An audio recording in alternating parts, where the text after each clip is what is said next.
बच्चों, जूने प्लैनेट में आपका स्वागत है, जहां हर कहानी से है एक नई सीख। बहुत पुरानी बात है।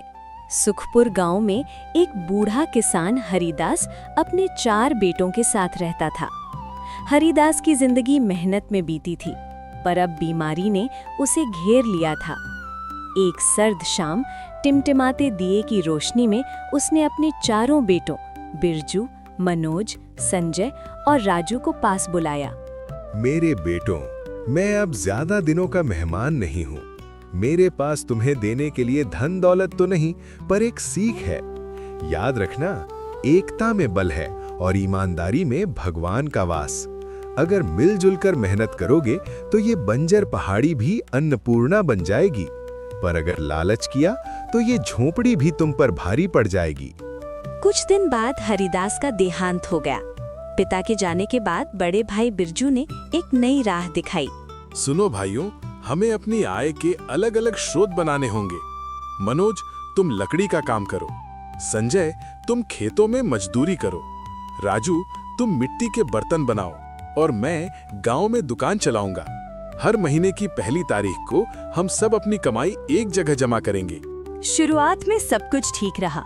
झोपड़ी में खुशियां लौट आईं, पर धीरे धीरे समय के साथ भाइयों के मन में स्वार्थ का जहर घुलने लगा। सबसे पहले बिरजू के मन में खोट आया। मैं सबसे बड़ा हूँ, हिसाब किताब मैं रखता हूँ। इन तीनों के बिना भी मैं दुकान चला सकता हूँ। थोड़े पैसे अलग रख लूँ तो किसी को क्या पता चलेगा। मैं इतनी धूप में मेहनत करता हूँ और बिरजू मजे से दुकान में बैठता है। मेरी कमाई का बड़ा हिस्सा इन सब में क्यों बटे? अब कुछ सिक्के मैं भी छिपाऊंगा।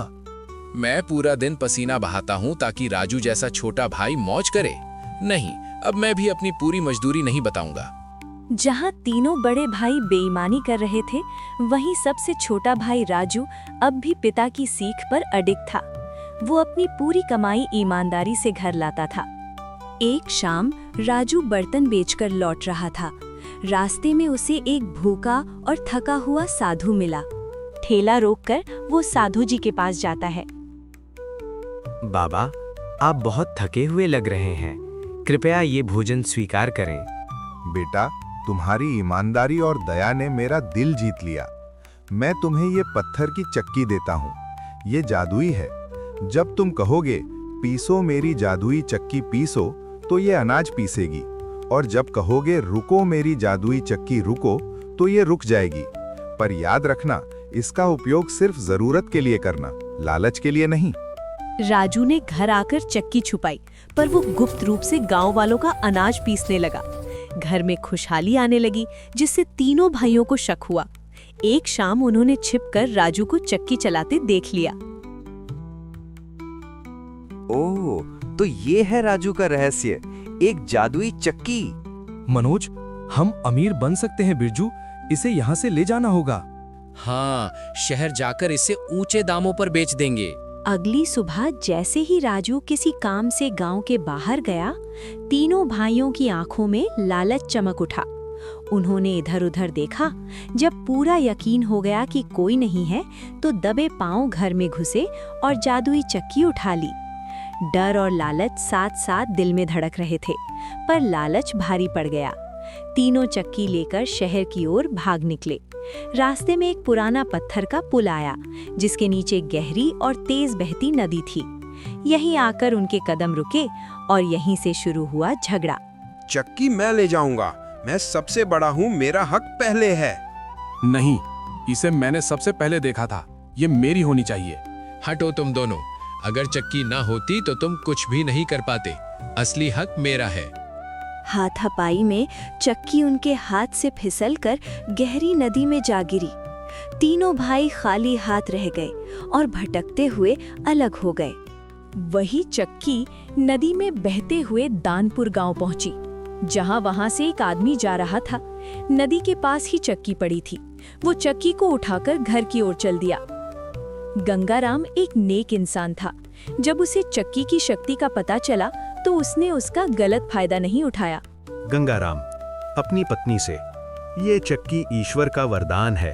हम इसका उपयोग केवल अपनी जरूरत और गांव के गरीबों की मदद के लिए करेंगे।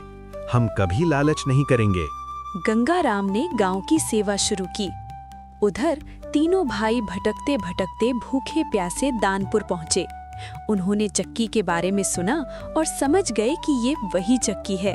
तीनों भाइयों ने गंगाराम के घर पर शरण लिए और मौका पाकर फिर गंगाराम के घर से चक्की चुराने के बाद तीनों भाई अंधेरी रात में जंगल की ओर भागे। चांद बादलों में छिपा था और हवा में अजीब सी सिसकारी थी। हर कदम पर उन्हें ऐसा लग रहा था जैसे कोई उनका पीछा कर रहा हो। भैया, मुझे कुछ ठीक नहीं लग रहा। ये चक्की जैसे भारी हो गई है। डरपोक मत बनो, थोड़ी दूर चलो फिर आराम करेंगे। लेकिन भैया ये आवाज, ऐसा लग रहा है जैसे चक्की खुद सांस ले रही हो। तीनों ने एक सुनसान मैदान में रुककर चक्की जमीन पर रख दी। उनके दिलों में लालच था, लेकिन आत्मा डर से कांप रही थी। अब देर किस बात की? अगर ये सच में जादुई है तो हमें राजा बना देगी। बिरजू चिल्लाकर, पीसो मेरी जादुई चक्की, पीसो। चक्की घूमने लगी। पहले हल्की आवाज आई, फिर तेज। अचानक जमीन हिलने लगी, पर सोना नहीं निकला। निकली बदबूदार काली मिट्टी, फिर जहरीले कीड़े और फिर फुफकारते सांप। रुको, इसे रोको। तीनों एक साथ, रुको मेरी जादुई चक्की, रुको। लेकिन चक्की नहीं रुकी। उसने जैसे लालच को पहचान लिया था। अचानक चक्की हवा में उठ गई। उससे अजीब सी रोशनी निकलने लगी। एक भारी आवाज गूंजी, जो मुझे लालच के लिए चलाएगा वह स्वयं अपने पाप में पिस जाएगा। भैया, हमने बहुत बड़ा अपराध कर दिया। ये कोई साधारण चक्की नहीं, ये तो न्याय करती है। तीनों भाई जान बचाकर भागे। सुबह होते होते वे फिर गंगाराम के घर पहुंचे, थके हुए, घायल और टूटे हुए। हमें माफ कर दो गंगाराम भैया, हमने चोरी की, हमने लालच किया। गलती स्वीकार करना पहला सुधार होता है, पर असली परीक्षा अब शुरू होगी। गंगाराम ने उन्हें तुरंत माफ नहीं किया। उसने तीनों को गांव की सेवा का आदेश दिया। 3 महीने तक तुम खेतों में काम करोगे, गरीबों के घर बनाओगे और 1 पैसा भी नहीं लोगे। हमें स्वीकार है। दिन बीतते गए। तीनों भाइयों के हाथ छिल गए, पीठ झुक गई, पर मन साफ होने लगा। एक रात को मनोज कहता है, आज समझ आया राजू क्यों अलग था हमसे। बिरजू, हम पिता की सीख भूल गए थे। उधर राजू भाइयों की तलाश में गांव-गांव भटक रहा था। राजू स्वयं से, भले ही उन्होंने गलत किया, पर वे मेरे भाई हैं। एक शाम लंबी यात्रा के बाद राजू दानपुर पहुंचा। उसने भाइयों को मिट्टी खोदते देखा। भैया, भैया। राजू की आवाज सुनते ही तीनों भाई पलटे। एक पल को समय थम गया। राजू? तीनों भाई दौड़कर राजू से लिपट गए। आंसू बह रहे थे, पर इस बार वे पश्चाताप और प्रेम के थे। हमें माफ कर दो राजू। हम बहुत गलत थे। अब सब ठीक है भैया, हम फिर से एक हैं। अगली सुबह गंगाराम ने तीनों भाइयों को बुलाया। उसके हाथ में वही जादुई चक्की थी। अब आखिरी बार पूछता हूँ, क्या तुम इसे अपने पास रखना चाहते हो? तीनों भाइयों ने एक दूसरे की ओर देखा। फिर बिरजू आगे बढ़ा। नहीं भैया, अब हमें किसी जादू की जरूरत नहीं। ये चक्की गांव की धरोहर बनेगी। मानो उसने मान लिया हो कि इंसान जब बदल जाता है तो जादू की जरूरत नहीं रहती।